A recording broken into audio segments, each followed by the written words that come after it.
Hey, everybody, and welcome to another deep dive. Today, we're diving into the world of political commentary. Oh, fun. It's going to be fun. It's going to be interesting, and we're going to be using a pretty interesting source. It's a top 10 most annoying political commentators list. Interesting. Yeah, so Annoying is subjective, right? very subjective. Yeah. But I think that actually makes this all the more fascinating because play. it's not about like who's right or wrong or. It's not about us taking sides. Yeah, exactly. It's about why these figures get under people's skin. Exactly. Yeah. So let's just jump right into it. Yeah. All right. First on the list is Alex Jones. Okay. And I think that's a name that most people probably recognize just because he's been... Synonymous with Yeah. conspiracy theories, right? Exactly. I mean, he's out there. Yeah. And he's got his own show on Genesis Communications Network.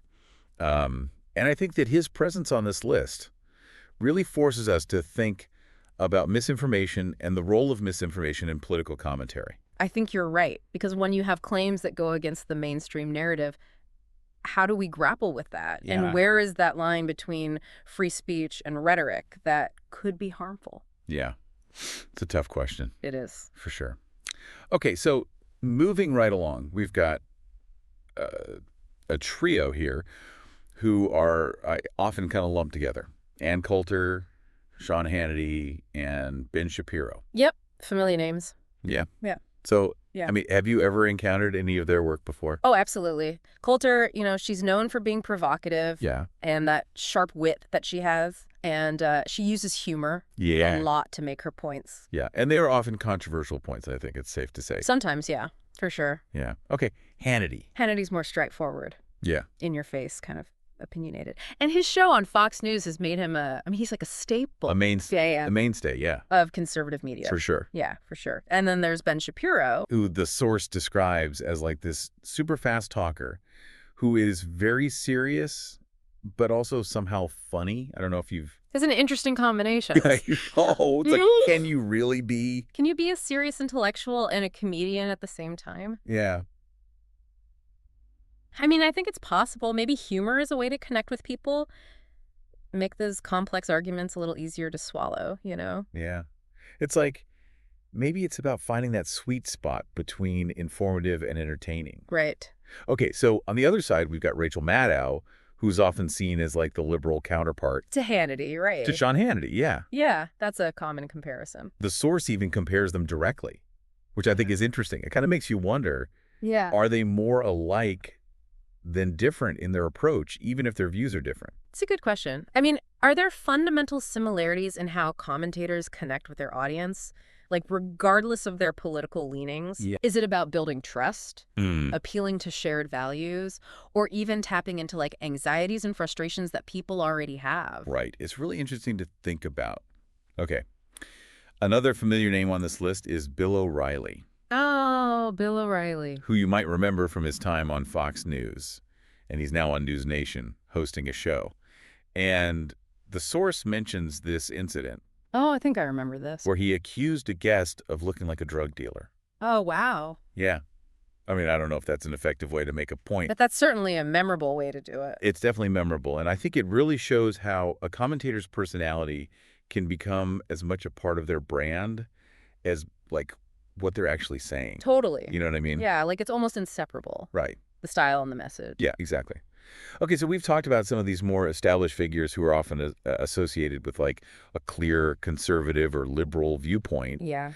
But I think what's really interesting is that the source also highlights people who don't really fit neatly into those categories. No. Oh, yeah, those are the ones that challenge the labels. Right. It's not always so black and white. Yeah, exactly. So let's dive into that territory a little bit. So the source mentions Anna Kasparian, a commentator on the Young Turks, Okay. which is an online platform that's gained a pretty big following. Yeah, they've definitely made a name for themselves. Yeah. But the source also makes a comment about her appearance, which I think we can all agree is totally irrelevant. Oh, absolutely. Unfortunately, that's not uncommon, though. Yeah, unfortunately not. Especially when you have women who are in the public eye and they're voicing strong opinions.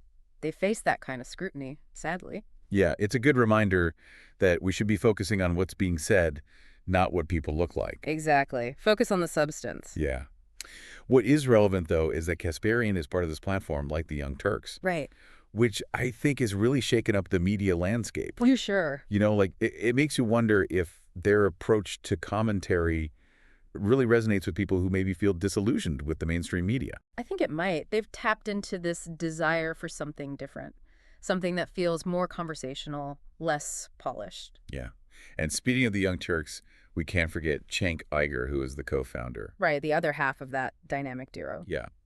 Um, the source questions his intellectual integrity, Okay. which I think opens up a really important discussion. Like, what does it even mean to have intellectual integrity when we're talking about political commentary? It's a big question, isn't it? Yeah. Is it about being rigorous with your fact-checking, or being transparent about your own biases, Yeah. or maybe even just being willing to listen to the other side and consider different perspectives? Like there's this whole checklist of things to consider. Yeah, and it's not always easy to sort through it all. Right, It's exactly. effort. It really does. Yeah. So we've got the veterans, the newcomers, the left, the right, and those who defy categorization. Mhm. It's a lot to process, Yeah. but it's definitely starting to paint a picture of just how diverse this landscape is. Absolutely. And this is really just the beginning. There are so many more names on this list, each with their own unique approach to this whole conversation. And each one offering a different perspective on the world. Yeah, exactly. So before we move on, I'm curious, have any of these commentators sparked a strong reaction in you, either positive or negative? That's a good question. I think I'll need to think about that one for a minute. Yeah, take your time. I'll let you know when we get back. Yeah. And in the meantime, everybody else, stay tuned, because in part 2, we're going to delve even deeper into this fascinating world of political commentary and explore even more personalities and perspectives. It's going to be a wild ride. Buckle up. I will be right back. All right, welcome back to our deep dive into the world of political commentary. I'm ready for more. Me too.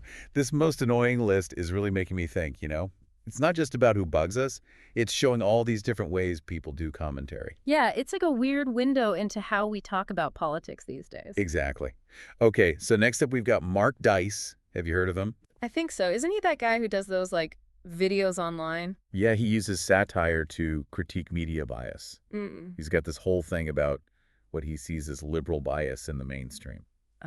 Satire. It can be so hit or miss. I know, right? Like, sometimes it's brilliant and insightful, but other times it can just come off as, mean. Totally.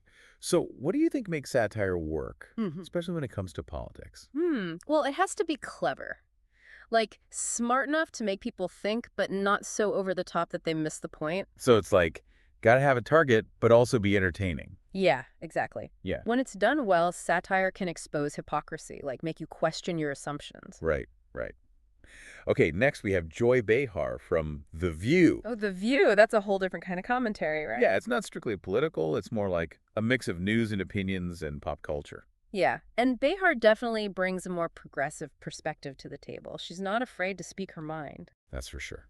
Do you think shows like The View, with all those different personalities, make political discussions more accessible? Maybe, yeah. It feels less like a lecture and more like, listening in on a conversation. Yeah, like you're hanging out with friends, even if they're arguing. Exactly. It makes it feel more relatable somehow. Right, right. Okay, then we've got Bill Maher, who brings his comedy background to his show, Real Time.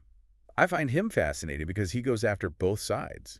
Oh, yeah. He doesn't fit neatly into any box. He's always challenging people's views. It's like you never know what he's going to say next. Exactly. I think that's what makes him so interesting. He makes you think outside of those usual left-right categories. Right. It's good to be challenged sometimes. Absolutely. Makes you re-examine your own beliefs. Okay, another name on the list is Don Lemon from CNN. Ah, yes. He's often seen as kind of the opposite of what you might find on Fox News. Exactly, which again shows how divided things are in the media. Yeah, it's like two different worlds. It's a good reminder that news and commentary are never completely neutral. No, there's always a perspective, a certain lens through which the information is being presented. So we need to be aware of that lens, those biases that shape how we see things. Absolutely. We can't just take things at face value. Right.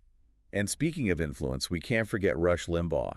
He was a giant in conservative radio for decades. Oh, yeah. His reach was incredible. Millions of listeners every day. It's mind-boggling, the power of these platforms. It really is. It makes you think about the responsibility that comes with that kind of influence. Yeah, for sure. Are these commentators shaping public opinion, or are they just reflecting what people already think? Probably a bit of both, right? It's a complicated relationship. It's like a feedback loop, the media and the public influencing each other. Yeah, that's a good way to put it. And it's all happening within this bigger context of a changing media landscape. Exactly. So we've got all these individual voices, Sure. but they're part of this larger system that's constantly evolving. And that's where we need to shift our focus now. How has social media changed things? How do we even make sense of it all when everyone's a commentator? Right, like how do we tell the difference between an informed opinion and just noise?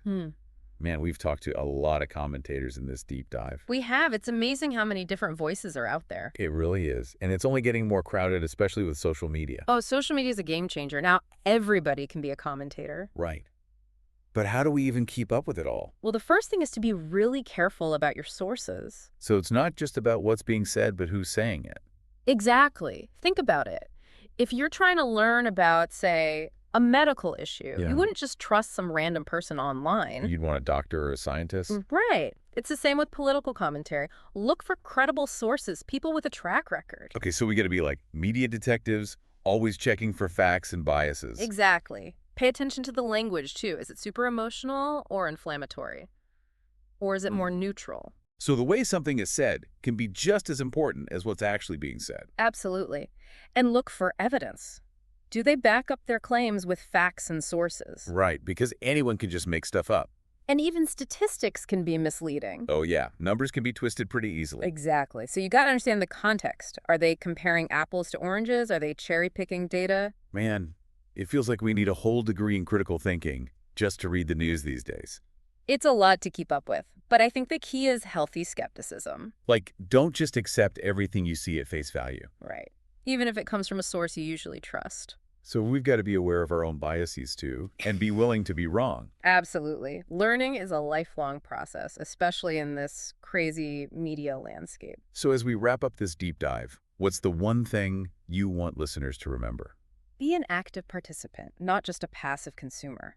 Question everything, analyze it, form your own opinion. Love that. Your voice matters, but it's got to be based on something real. Exactly. Don't just absorb, think. Well said. Thanks for joining us on this deep dive, everybody. We hope it's given you some food for thought. Remember, it's not about having all the answers. It's about asking the right questions. And with a little curiosity and critical thinking, you can navigate this world and make sense of it all. Keep diving deep, everyone. And we'll see you next time.